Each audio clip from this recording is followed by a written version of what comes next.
दीनों के नाथ दयाल रे राधे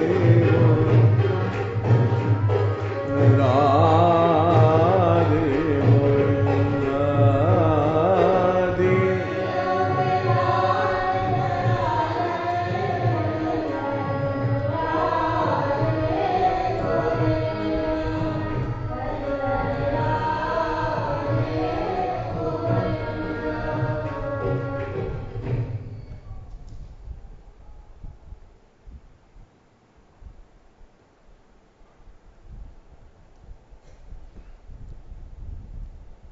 पहला कवित्व प्रियादास जी का चल रहा है। महाप्रभु कृष्ण चैतन्य मनोहरन जी के चरण को ध्यान मेरे नाम मुख गाइए। ताई समय नाभा जो नि आज्ञा दई लई धार टीका विस्तार भक्त माल की सुनाइए। कीजिए कवित्व बंद छंद अति प्यारो लगे। जगह जग माहे कही बाणी बिरमाइए। जानो निज मति ऐपे सुनियो भागवत शुभ दुमन प्रवेश कियो ऐसे ही कहाइए।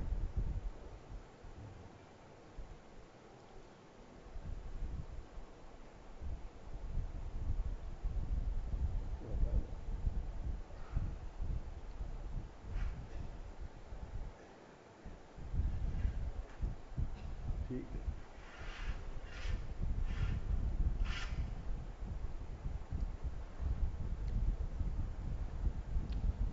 ध्यान और कीर्तन एक साथ कर रहे थे।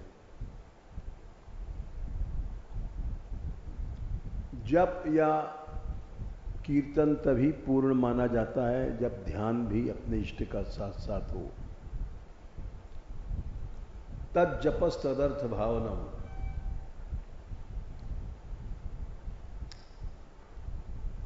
इसलिए महाप्रभु जी का ध्यान कर रहे थे। नाभा जी ने आज्ञा दिया।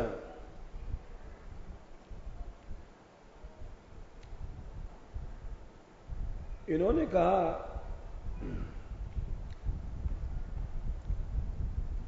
कि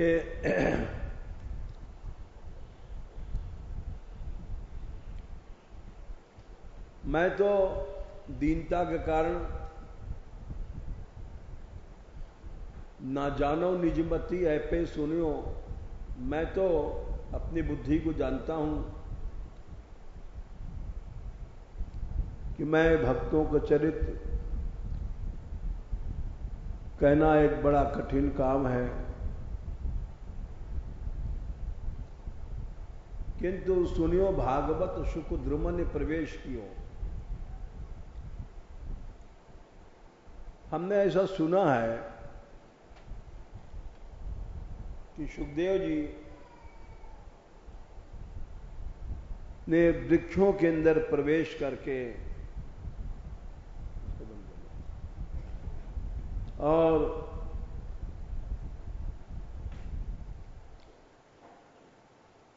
उन्होंने उत्तर दिया था अपने पिताजी को।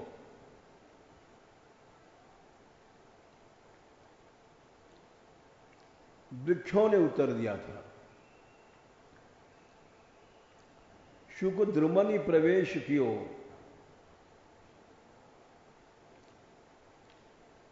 सुखदेव जी वृक्षों में प्रवेश कर गए और वृक्षों ने उत्तर दिया। ये एक बड़ी विचित्र घटना हुई। प्रसंग इस तरह से है कि ये श्लोक श्रीमद् भागवत के प्रथम स्कंद के दूसरे अध्याय में दूसरा नंबर का श्लोक है।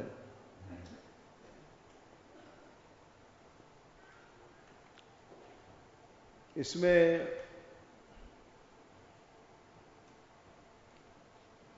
सुखदेव जी की लीला का वर्णन किया गया है।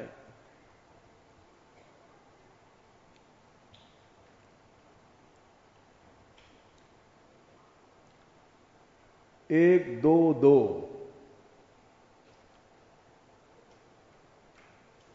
श्लोक है यम प्रव्रजंतम अनुपेतम अपेत कृत्यम द्वैपायनो विरह कातर आजुहाव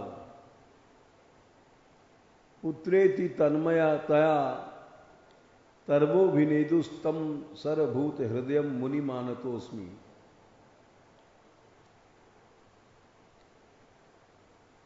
सुखदेव जी की कथा इस तरह से है, ये मूल में श्री जी के लीला शुक हैं और वहां से आकर के इन्होंने अवतार लिया।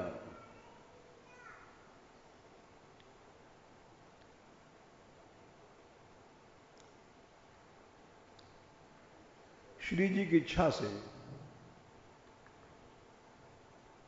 श्री राधा रानी ही इनकी इष्ट हैं। अपने इष्ट का नाम गौरव के कारण इन्होंने नहीं लिया, किंतु जितनी लीला राधा लीला भागवत में है रास पंचाध्यायी में, उतनी कहीं नहीं है। श्री जी को प्रणाम किया है, जगह जगह स्मरण किया है। आचार्यों ने उसको खोला है जहां जहां पर उन्होंने ऐसा किया है।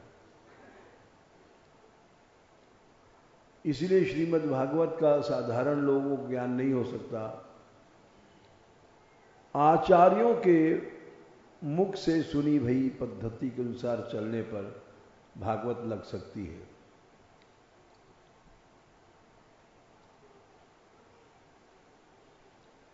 ये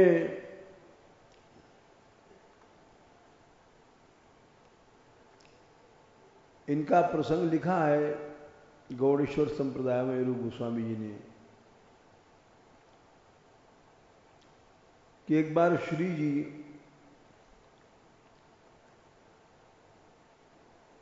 इनको कृष्ण नाम पढ़ा रही थी।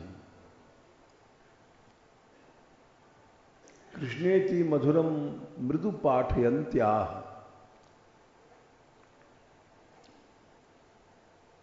तो कृष्ण कृष्ण इतने प्रेम से पढ़ा रही थी और ये कृष्ण कृष्ण कह रहे थे। उनको इच्छा भई कि जिनका नाम इतना मीठा है उन कृष्ण के पास चले। चंचल पक्षी होता है, उड़ गया।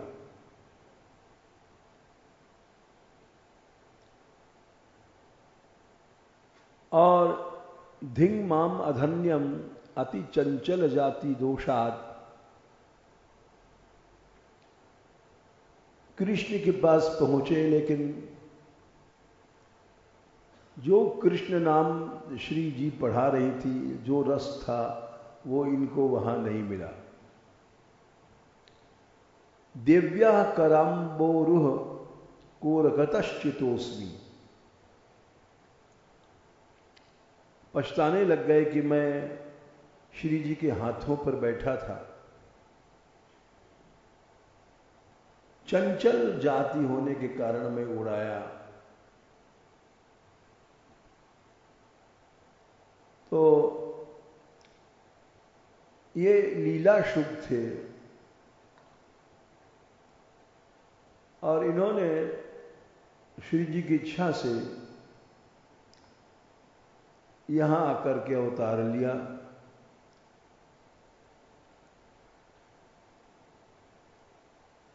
उधर से आड़ रहे थे ऊर्ध्वलोकों से। अमरनाथ की जो गुफा है वहां पर शिव जी पार्वती जी के साथ बैठे थे।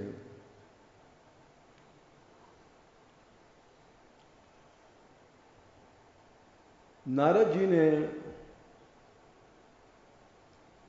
एक बार देवी पार्वती से पूछा कि ये शिव जी मुंडमाल धारण करते हैं, इसका क्या आपको रहस्य पता है?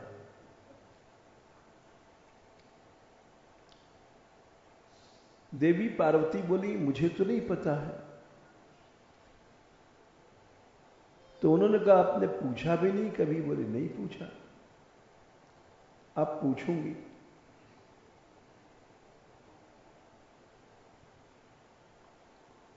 शिव जी से पूछा कि ये मुंडमाल कैसा है? बोले, ये तुम जब जब शरीर छोड़ती हो तो उस मुंड की मैं एक माला बना लेता हूं।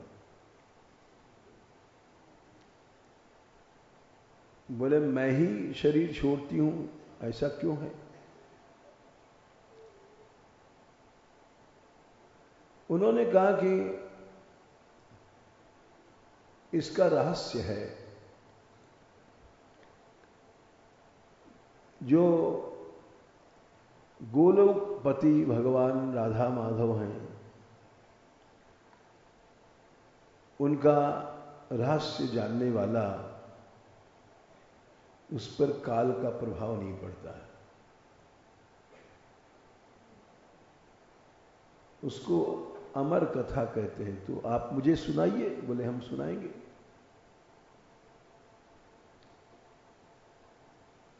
लेकिन तुम ध्यान से सुनना, कोई विघ्न ना आ जाए। बोले, अच्छा, तो इस गुफा में कोई नहीं है, देख लो। उस गुफा में उन्होंने सुनाना शुरू किया। पार्वती जी हुंकारा भरती रही।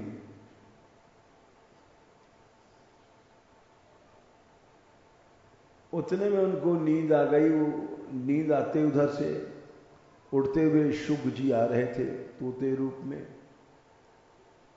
उस गुफा में घुसे, देखा महादेव जी सुना रहे हैं, पार्वती जी हुंकारा भर रही हैं।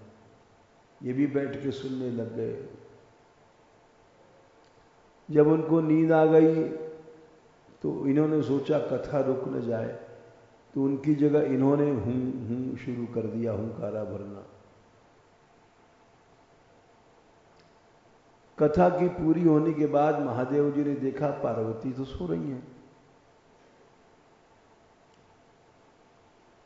कौन हुंकारा भर रहा है? तो देखा एक तोता था।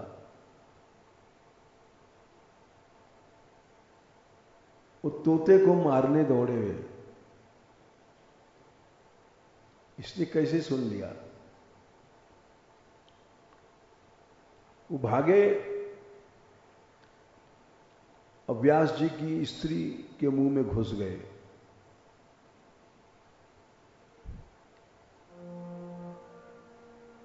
और वहां उनके गर्भ में चले गए। अब महादेव जी कैसे मार सकते थे, क्योंकि उनकी व्यास की पत्नी की भी हत्या होती।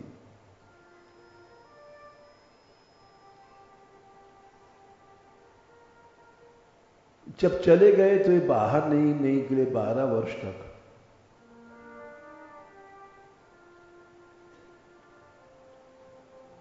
व्यास जी ने फिर प्रार्थना किया, आप कौन हैं? तो उन्होंने कहा, मैं गर्भ के बाहर इसलिए नहीं आ रहा हूं कि गर्भ के बाहर आते ही माया लगती है।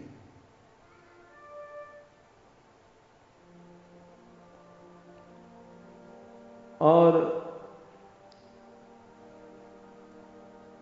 यहां मैं शांत चित्त से भगवान का स्मरण कर रहा हूं।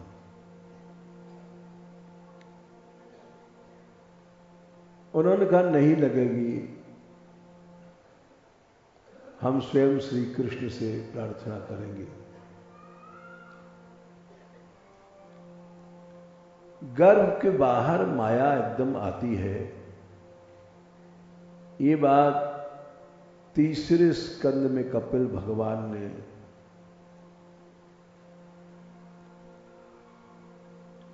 बताया है 31वें अध्याय में,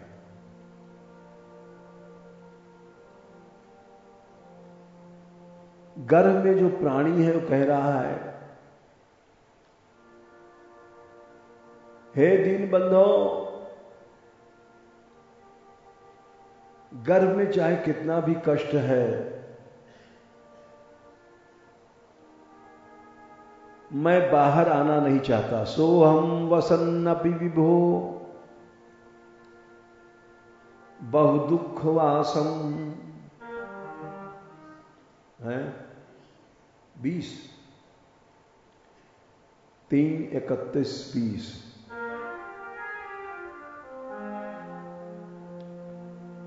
मैं यहां चाहे कितना भी कष्ट है गर्भ में, सोहम वसन्नपि विभो बहु दुखवासम गर्भान्न निर्जगमिषे बहिरंधकूपे। गर्भ के बाहर मैं नहीं आना चाहता। यहां गर्भ में जितना अंधेरा है उससे ज्यादा बाहर अंधेरा है। बाहर दुनिया में बहुत अंधकार है।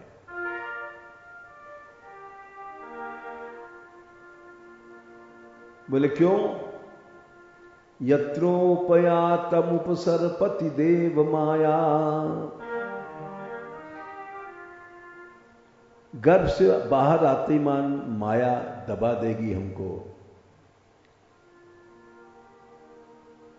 मिथ्या मतिर्यदुनु संस्कृति चक्रमेतत्। फिर हमारी बुद्धि मिथ्या हो जाएगी। भोग सत्य, विषय सत्य। यदनु संस्कृति चक्र, उसका फिर परिणाम संसार चक्र 84 लाख योनियां। मैं गर्भ से बाहर नहीं आना चाहता हूं। यहां मुझे कम से कम भगवान की याद आ रही है। गर्भ के बाहर फिर याद नहीं आएगी, माया दबा देगी।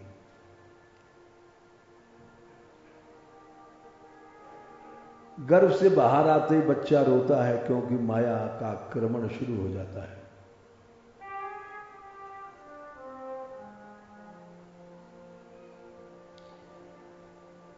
व्यास जी ने भगवान से प्रार्थना किया, बोले आपको माया नहीं सताएगी। भगवान भी ऐसा कहते हैं, आए वहां पर। सुखदेव जी गर्भ से बाहर आए और एकदम दौड़ पड़े बाहर, जंगल को भाग गए।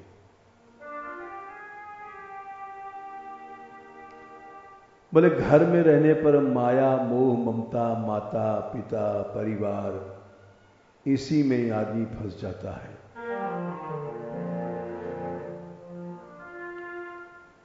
इसलिए वो भाग गए जंगल को।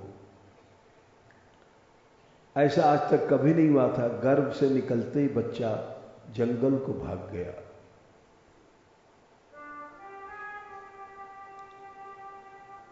वो लीला इस श्लोक में लिखी हुई है। यम प्रव्रजंतम, प्रव्रज्या कहते हैं घर छोड़ के, संसार छोड़ करके संन्यास लेना, विरक्त हो जाना। गर्भ से निकलते ही प्रव्रजंतम माने वो चले गए जंगल को। अनुपेतम अपेत कृत्यम। अनुपेत माने अभी जनेऊ वगैरह कुछ नहीं हुआ था।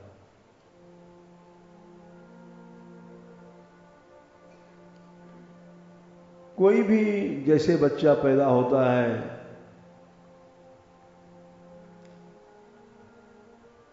वो पूजन इत्यादि यज्ञ आदि कुछ नहीं हुआ। अपेत कृत्यम, कुछ नहीं, सीधे भाग गए।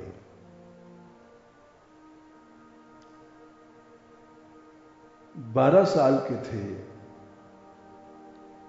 दौड़ते भाग गए।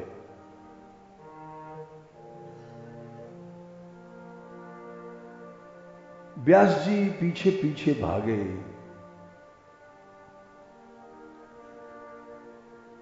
बेटे के मोह में पुत्रेति द्वैपायनो विरह कातर आजुहाव। द्वैपायन माने वेद व्यास जी विरह से कातर आजुहा बुलाने लग गए। अरे सुखदेव, मेरे पुत्र, ओ मेरे पुत्र।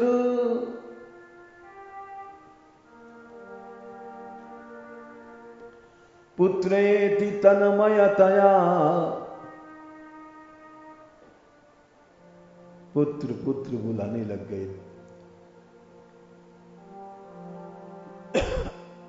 उस समय जंगल के वृक्षों ने उत्तर दिया, शुकोहम शुकोहम शुकोहम शुकोहम। ब्रह्म भाव को प्राप्त होते गए थे। वृक्षों ने कहा, मैं ही शुक हूं, मैं ही शुक हूं। सब वृक्ष बोलने लग गए।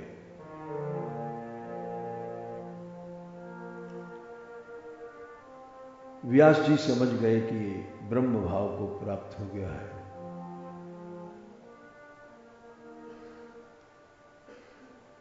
ऐसे सर्वभूत हृदयम मुनमानतोस्मि, सब प्राणियों के हृदय में रहने वाले ब्रह्मरूप शुक को नमस्कार है।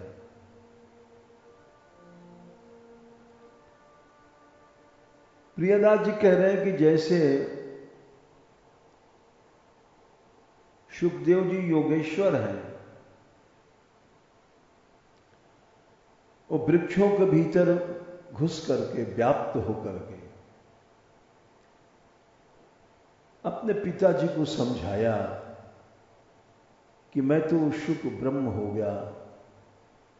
ब्रह्म तो निर्लिप्त है, निरंजन है, माया मोह से उसका कोई काम नहीं है, इसलिए ब्रह्म को निरंजन कहते हैं। वो कहीं आसक्त नहीं होता। मैं ब्रह्म भाव को प्राप्त हुआ हूं। उन्होंने उत्तर दिया, सुखदेव जी ने वृक्षों के भीतर घुस करके, शुकोहम शुकोहम शुकोहम शुकोहम। जंगल का एक एक वृक्ष कहने लग गया, शुकोहम।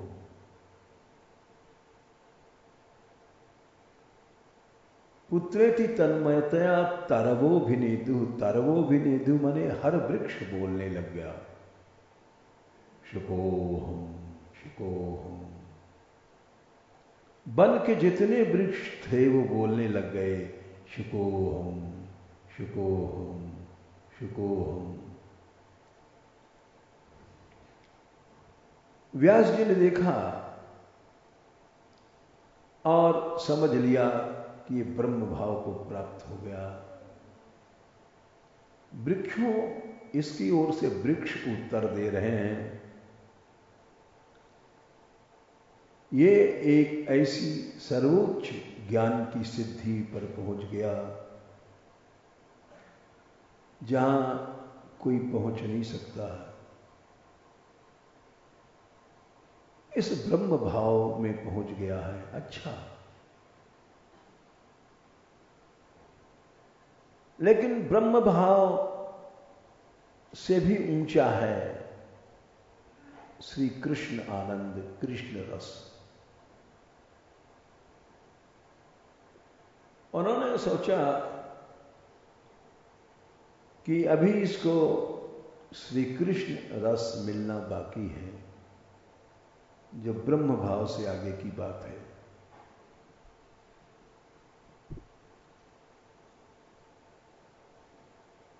ये बात नारद जी ने भी कहा है, नैष्कर्म से भी आगे है भगवत भाव। बिना भगवत भाव के नैष्कर्म भी की हुई शोभा नहीं होती है। पहले स्कंद के 5वें अध्याय में नारद जी ने कहा है,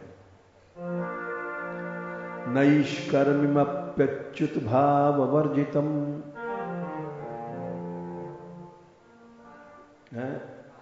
12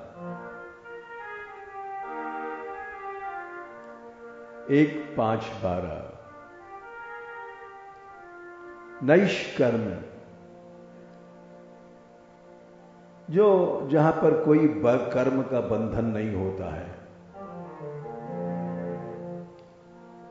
वहां भी पहुंचने पर अगर अच्युत भाव वर्जितम, श्री कृष्ण भाव से रहित है, तो उसकी शोभा नहीं होती है।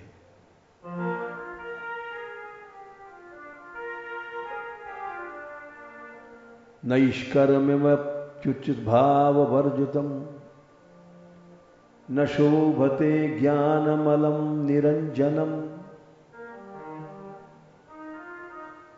कुतः शश्व पुनः शश्व न बदद्रमीश्वरे न चार्पितम कम कर्म यदप्य कारणम।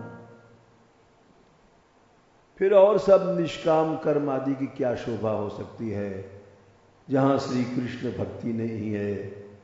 वो ब्रह्म भाव भी क्या काम का, नैष्कर्म भी क्या काम का, निष्काम कर्म भी किस काम का, जहां श्री कृष्ण नहीं है।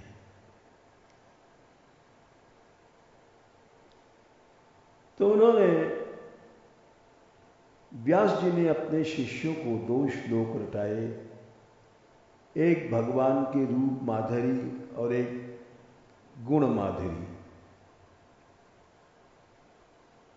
बोले वो जब रूप माधुरी सुनेगा, शुक हमारा पुत्र एक बार के ही कृष्ण गुण सुनने से वो भक्त बन जाएगा। निर्मल अंतःकरण है। हम जैसे लोग भक्त नहीं बन जाते हैं, क्योंकि कथा सुनते हैं, कहते हैं, किंतु आवरण है माया का, मन में लड्डू पेड़ा भोग पैसा ये सब घुसे हुए हैं, इसीलिए उसका उतना प्रभाव नहीं पड़ता है। सफेद धोती कोरी, उस पर रंग चढ़ाव चढ़ जाएगा, और जो गोबर की धोती जिसमें गोबर के अनेक दाग लगे हैं, उस पर रंग चढ़ाओगे तो नहीं चढ़ेगा। ऐसे ही हमारा मन है, कृष्ण कथा सुनने पर भी उस रंग में नहीं रंग पाता है।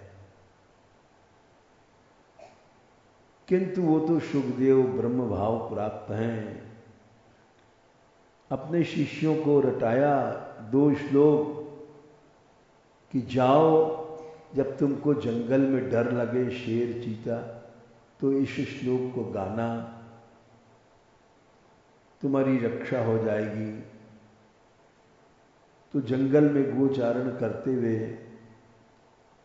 वे इस श्लोक को गाया करते थे।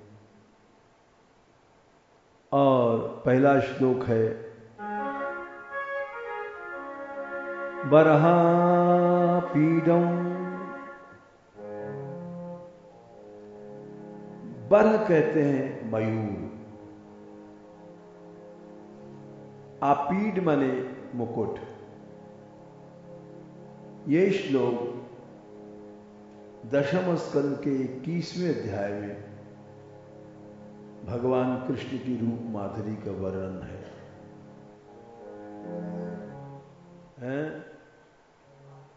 10, 21 और 5।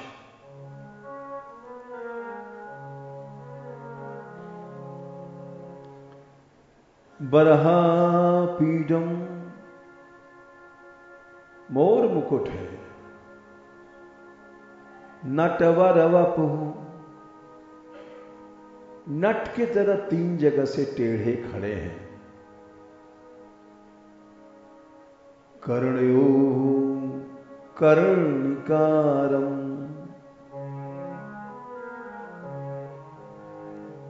कानों में कन्नेर के फूलों के कुंडल हैं।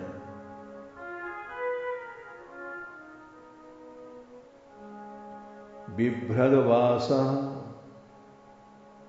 वासा मने वस्त्र पहने हुए हैं। कैसे हैं? कनक कपिशम, सोना, कनक सोने के तरह पीला है, पीतांबर है। बिभ्रद वासा कनक कपिशम वैजयंती चमाला,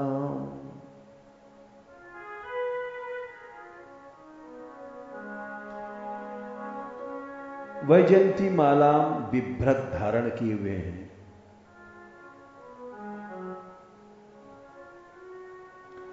रंध्रान वेणु, वेणु के छेदों में आधार सुधया, अपने ओठों की माधुरी अमृत से पूरयन, बंशी के छेदों को अधरामृत से भर रहे हैं। जैसे कोई रंग छिड़कने वाला पिचकारी में रंग भर करके और पिचकारी को छोड़ता है तो पिचकारी चारों ओर उस रंग को फैलाती है।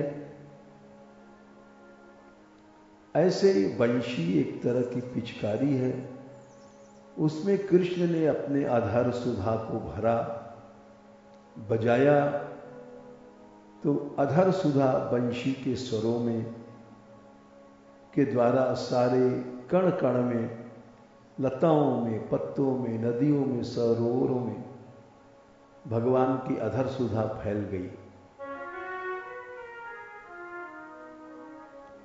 रंध्रान वेणो अधर सुधया पूरयन, अपनी अधर सुधा भर दिया। गोप वृंदई, ग्वाल बालों के साथ। वृंदारण्यम, उस वृंदावन में प्रवेश किया जो स्वपद वैकुंठ से भी ज्यादा सुंदर है। स्वपद रमणों प्राविशद, प्रवेश कर गए वन में। गीत कीर्ति, ग्वाल बाल उनका कीर्ति गान कर रहे थे कन्हैया के। इस श्लोक को गा रहे थे जब डर लगता था। सुखदेव जी उधर बैठे थे ब्रह्म भाव में स्थित, और उन्होंने जब ये श्लोक सुना तो कृष्ण रूप उनके अंतःकरण में प्रकट हो गया और ब्रह्म भाव विदा हो गया। जैसे भगवान राम को देखने के बाद जनक जी का ब्रह्म भाव चला गया, विदा हो गया। जब जनकपुर में बालकांड में पहली बार जनक जी ने इनको देखा, ए नहीं बिलोकत अति अनुरागा,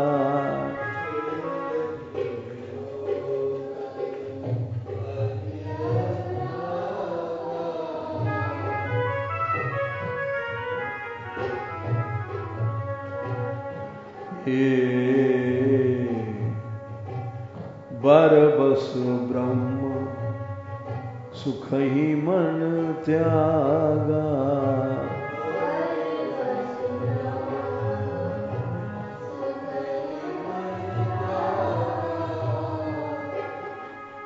क्या संख्या है?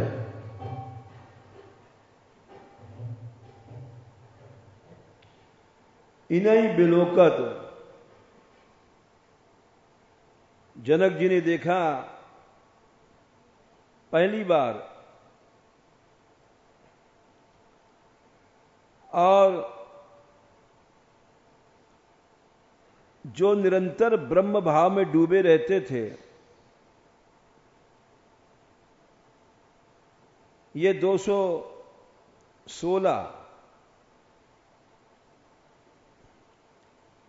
बालकांड 216। मन ने ब्रह्म सुख को छोड़ दिया,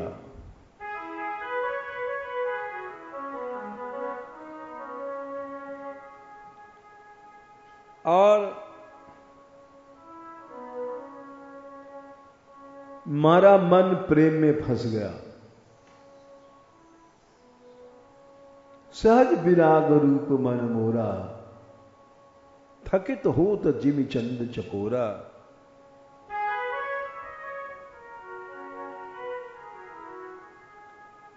उसी तरह से ब्रह्म भाव सुखदेव जी को चला गया। तब कोई बड़ा सुंदर है लेकिन उसका हृदय कठोर है तो किस काम का। तो दूसरा श्लोक उन्होंने रटाया था जो तीसरे स्कंद के अंदर दूसरे अध्याय में आता है।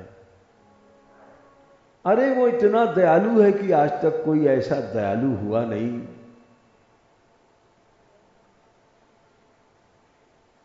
पूतना उसको कालकूट जहर पिलाने गई थी, जहर स्तन में लगा करके। अहो बकीयम 23 3-2-23। बकी माने पूतना, यम माने जिनको, जिघांसा माने मारने की इच्छा से। अहो बकी यम स्तनकाल कूटम, अपने स्तन में कालकूट लगा करके जिघांसा मारने की इच्छा से उसने स्तन पिला दिया उस 6 दिन के बच्चे को।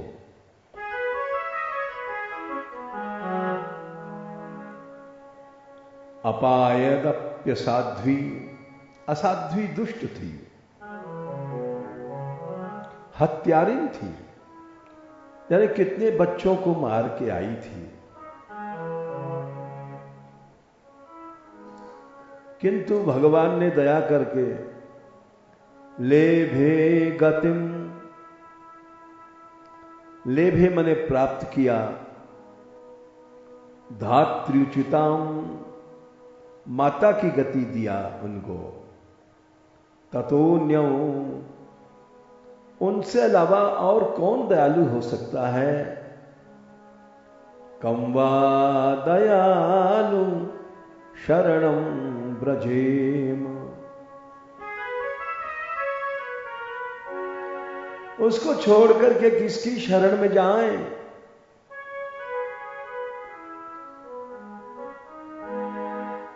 इस श्लोक को जब सुना उन्होंने, अरे वो इतना दयालु भी है, तो दौड़ पड़े।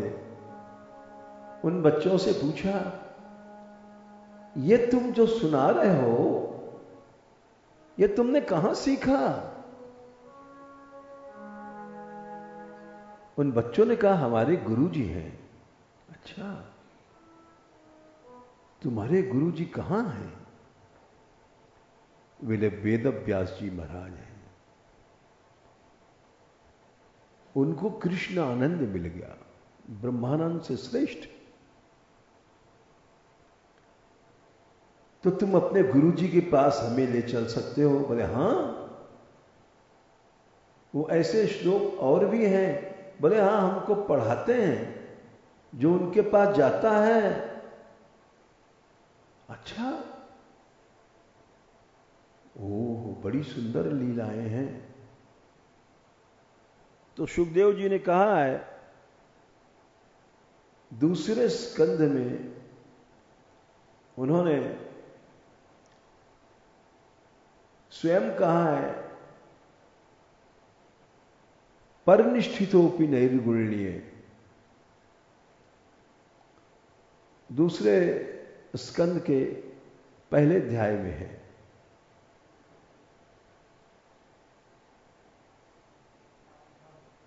9, 2, 1, 9। देखो मैं ब्रह्म भाव में स्थित था, स्वयं उन्होंने अपने आप कहा है, शुभ जी ने, परिनिष्ठितो पिनैर्गुण्ये,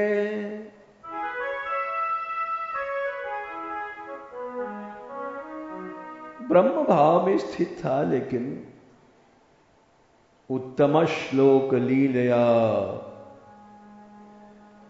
उत्तम श्लोक श्री कृष्ण की लीला से मेरा मन खींच गया।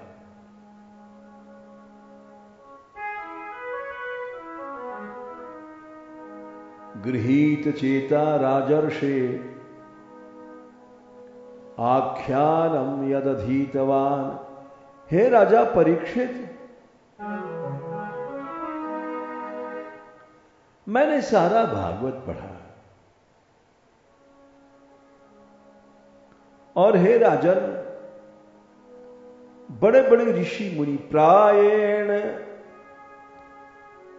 ऋषियों राजों निवृत्ता विदिशेधता, क्या संख्या है? 7। विधि निषेध, जो कर्म बंधन से छूट गए हैं, ऐसे भी बड़े बड़े जिनकी अविद्या की गांठ कट गई है, प्रायेण मुनियो राजन निवृत्ता विधिषेधतः नैर्गुण्यस्था रमन्ति स्म गुणानुकथने हरे। नैर्गुण्य में जो है वे भी कृष्ण लीला गाते हैं। ऐसा रस है इसमें, ऐसा माधुर्य है, ऐसी मीठी है। अधरौ मधुरौ बदनौ मधुरौ,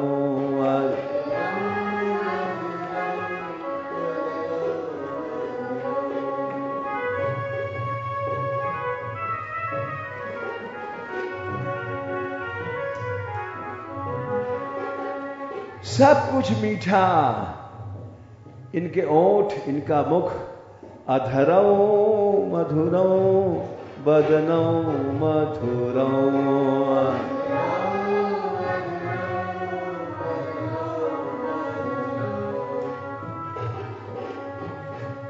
हृदयौ मधुरौ गमनौ मधुरौ हृदया।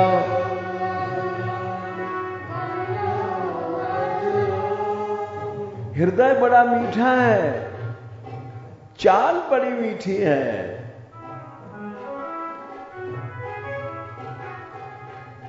चितवन बड़ी मीठी है, मुस्कान बड़ी मीठी है। जिसने देख लिया, नयनौ मधुरौ हसितौ मधुरौ,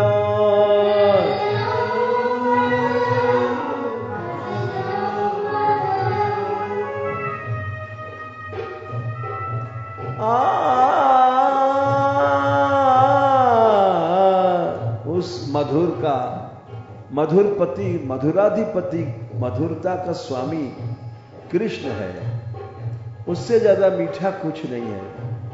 मधुराधिपते रखिलौ मधुरौ,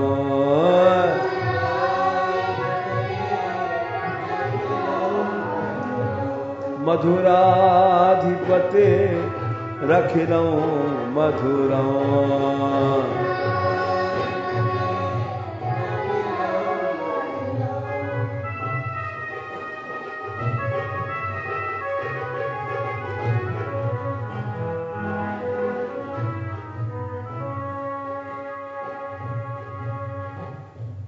सब कुछ मीठा है। जब सुखदेव जी ने उस मिठास को चाखा तो शुक मुखाद अमृत द्रव संयुतम, जिस फल को तोता चाख लेता है वो फल बहुत मीठा हो जाता है, ऐसा सभी जानते हैं।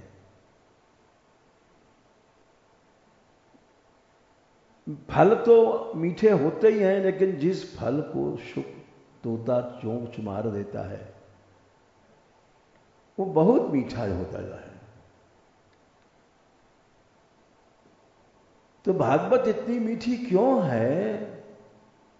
एक तो मधुरातिपति श्री कृष्ण का रसमय फल, इसमें इस फल में रस भरा हुआ है। दूसरे शुकदेव, शुक के मुख से ये चाखी भई है।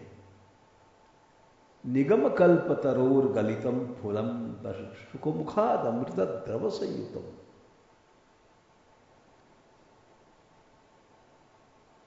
और ऐसा जो रस है उन्होंने पिया। तो प्रियादास जी कह रहे हैं कि जैसे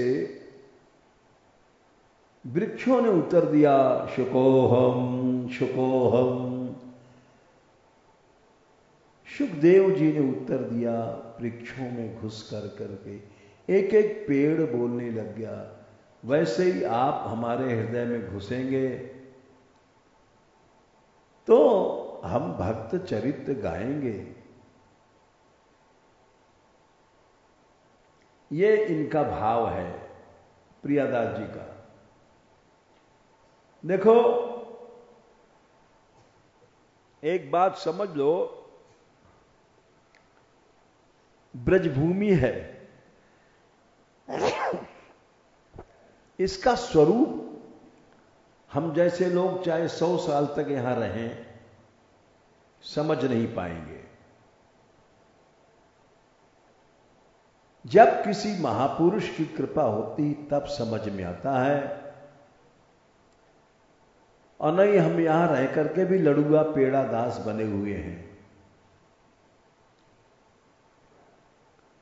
यहां रह करके भी मनुष्य पैसा संग्रह करता है, भोग में जाता है, मलमूत्रों में जाता है। क्यों? महापुरुष की कृपा नहीं भई।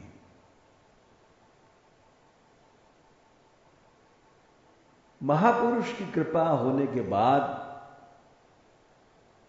फिर इस भूमि को समझता है, इस उपासना को समझता है, और ये भूमि अपना स्वरूप प्रकट करती है।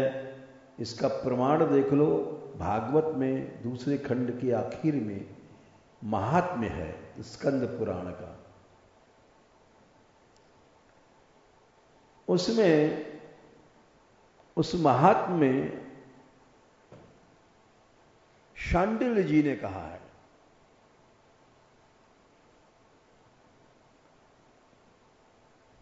उन्होंने कहा है, पहले तो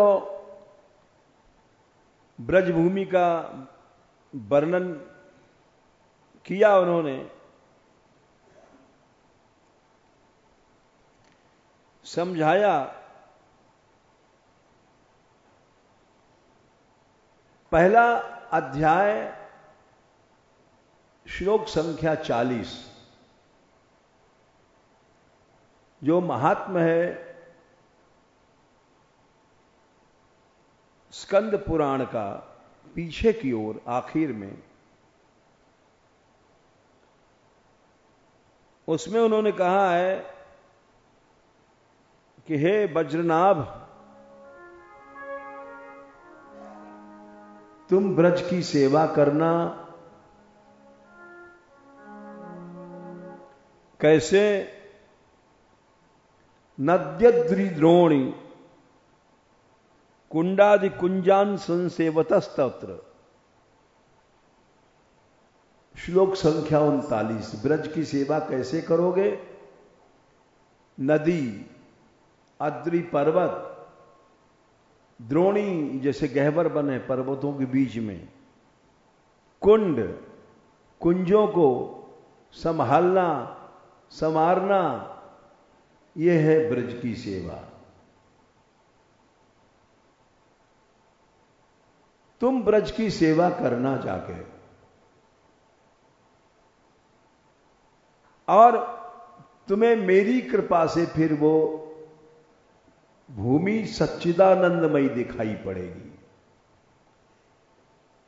यद्यप ऐसा कोई कहता है कि मेरी कृपा, तो दूसरा आदमी समझ नहीं पाएगा, वो समझेगा अपनी तारीफ कर रहे हैं। लेकिन नहीं, ये कृपा के कारण कह रहे हैं, तारीफ के कारण नहीं कह रहे हैं। हम तो मूर्ख आदमी हैं, हम तो यही समझेंगे ना। मूर्ख आदमी भक्ति के रहस्य को नहीं समझ सकता, भक्त ही समझ सकता है। यह आशीर्वाद है कि मेरी कृपा है, तू जा, तुझको सच्चिदानंद भूमि दिखाई पड़ेगी। श्लोक है वहां, सच्चिदानंद भूरेशा त्वया सेव्या प्रयत्नता।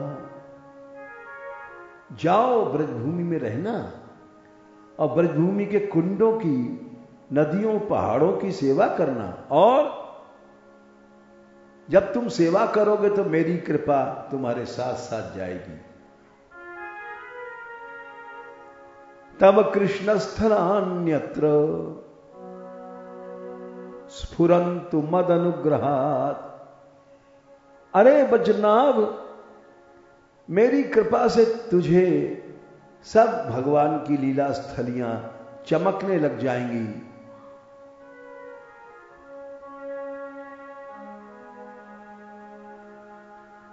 जब आशीर्वाद मिल गया शांडिल्य का,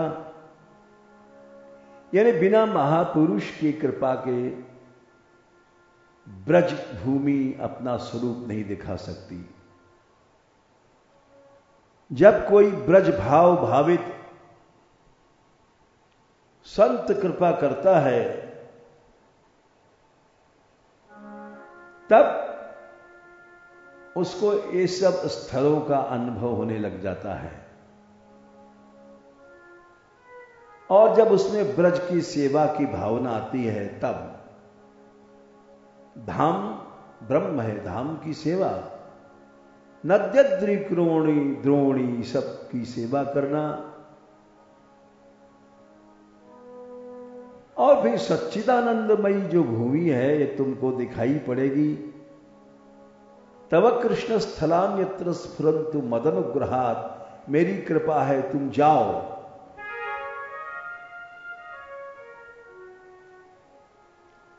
याद रखो, ये बात स्वयं भगवान ने भी कहा है। केवल हम रहते हैं ब्रज में, इसी से काम नहीं बनेगा।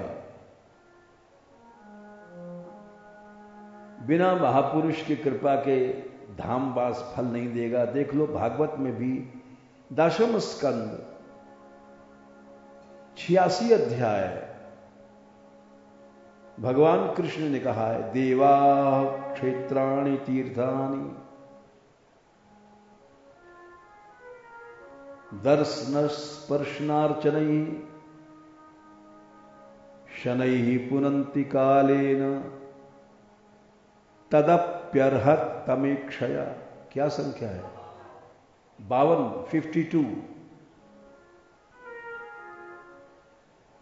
देवता मंदिर में लोग जाते हैं, वहां भी जाकर के इधर उधर की बात देखते हैं। सेठ कौन है, स्त्री कौन है, कहां गई कहां आई। वो मंदिर में जाने से कोई लाभ नहीं हुआ। क्षेत्राणि, क्षेत्र मने धाम, धाम में भी हम लोग रहते हैं, लड़ुआ दास पेड़ा दास, भोग बुद्धि मलमूत्र दास बने रहते हैं। तीर्थों में जाते हैं, वहां भी कुछ नहीं होता है। अरहत तमेक्षया, श्रेष्ठ महापुरुष की जब कृपा होती है, तब देव मंदिर भी फल देंगे, धाम भी फल देगा, तीर्थ भी फल देगा, और नहीं तो वहां भी जूता चुराते घूमा करेंगे। देवा क्षेत्राणि तीर्थानि दर्शन स्पर्शनार्चनैः शनैः पुनन्ति कालेन तदप्यर्हत्तमेक्षया। बिना सत्संग के धाम में कोई फल नहीं मिलेगा। ये भागवत में पहले स्कंद में ही और प्रमाण देख सकते हो तुम। दूसरे अध्याय में शुश्रूषो श्रद्धानस्य वासुदेव कथा रुचि 1-2-16 स्यान महत्सेवया। महापुरुषों का संग करो धाम में जाकर के। यदि संग नहीं करोगे तो तुम्हारे अंदर कोई भी रसानुभूति नहीं होगी। शुश्रूषो श्रद्धानस्य वासुदेव कथा रुचि स्यान महत्सेवया विप्र पुण्य तीर्थ निषेवनात्। पुण्य तीर्थ माने धाम में जाकर के गंगा जी में कछुए भी रहते हैं, गंगा जी किनारे पंडे भी रहते हैं, और जूता चोर कपड़ा चोर भी रहते हैं। गंगा नहाने गए और कपड़ा गायब। तुम तो गोता लगा रहे हो, और गोता लगा के बाहर निकले तो शाल गायब थी। इसलिए उपासक तभी बनता है जब सत्संग करता है। बिना सत्संग की उपासना का भाव नहीं आएगा। इसलिए यहां पर कहते हैं पुण्य तीर्थ निषेवनात्। साधारण तीर्थ नहीं, साक्षात भगवान के धाम में जो रहते हैं वो महत सेवा करेंगे, तब उनको रुचि पैदा हो जाएगी। नहीं तो गंगा जी के कछुए ही बने रहेंगे। तो इस तरह से ये पहला कवित्व ये उन्होंने अपनी दीनता के साथ कि आप सुखदेव बनकर के हमारे हृदय में बैठिए और हमसे कहवाइए।